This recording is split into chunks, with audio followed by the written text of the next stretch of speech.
नमस्कार दोस्तों, आज मैं आपको साइंस के डायग्राम बता रहा हूँ। याद रखना है किसके बता रहा हूँ, साइंस के डायग्राम। मोस्ट आईएमपी डायग्राम है, ठीक है।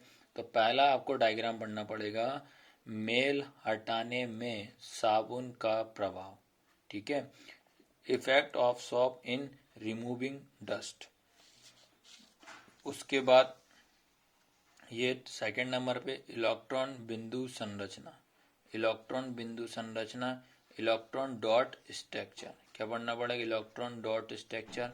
पहला है आपका CH4, जिसको अपन मैथेन बोलते हैं, याद रखना। ये नंबर लिखें, ये दो दो नंबर में आएंगे। सेकंड नंबर का CO2, कार्बन डाइऑक्साइड का कैसे बनता है। थर्ड नंबर पे C2H4।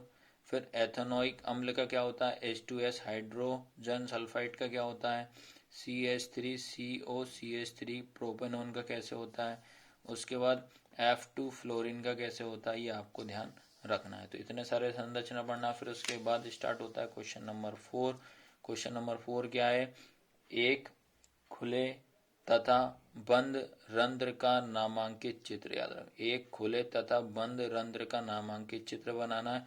Explain the process of opening and closing stoma. याद रखना। उसके बाद अमीबा का पोषण, अमीबा का पोषण का आपको डायग्राम बनाना, ये इंग्लिश में लिखा भी है, पढ़ लेना। मानव पाचन तंत्र बनाना है। फिर मानव श्वसन तंत्र, ये 4 नंबर वाले डायग्राम है। उसके बाद 7th वाला आता है मानव हृदय का काट दृश्य, ह्यूमन हार्ट, ये आपको डायग्राम बनाना है। उसके बाद क्वेश्चन नंबर 8 में याद रखना क्या, मानव उत्सर्जन तंत्र, मानव उत्सर्जन तंत्र, ये सब 4 नंबर वाले डायग्राम में याद रखना है। फिर आता है नेफ्रॉन, नेफ्रॉन को अपन जैसे किडनी भी बोलते हैं, याद रखना। नेफ्रॉन क्या होता है, अपना किडनी, किडनी यानी कि नेफ्रॉन होता है। फिर उसका तंत्रिका कोशिका, तंत्रिका कोशिका क्या होता है, आपका न्यूरॉन, याद रखना। ये तो डायरेक्ट नेफ्रॉन से पूछेगा, ये पूछेगा तंत्रिका कोशिका, न्यूरॉन, नर्व सेल, न्यूरॉन, ठीक है। फिर आता है आपका प्रतिवर्ती क्रिया, रिफ्लेक्स एक्शन क्या होता है, प्रतिवर्ती क्रिया, ये करना है आपको। उसके बाद मानव मस्तिष्क, ह्यूमन ब्रेन, मानव मस्तिष्क मतलब यह होता है ह्यूमन ब्रेन, इसका डायग्राम बनाना है। फिर उसका एक प्रारूपिक उभय लिंगी पुष्प की अनुदैर्घ्य काट का आपको डायग्राम बनाना है, ठीक है। उसके बाद फ्लेनेरिया में पुनरुद्भवन, ठीक है।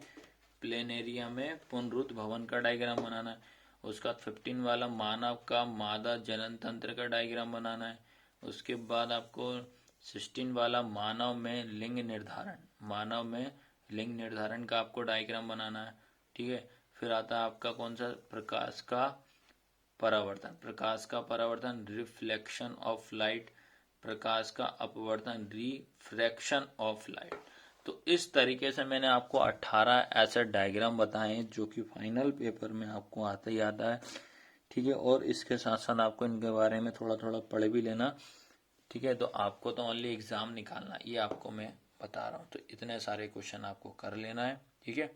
और पहली बार अगर आप क्लास अटेंड कर रहे हो तो भैया आपको चैनल को सब्सक्राइब जरूर करना है और स्टूडेंट तक आपको जरूर शेयर करना है। धन्यवाद।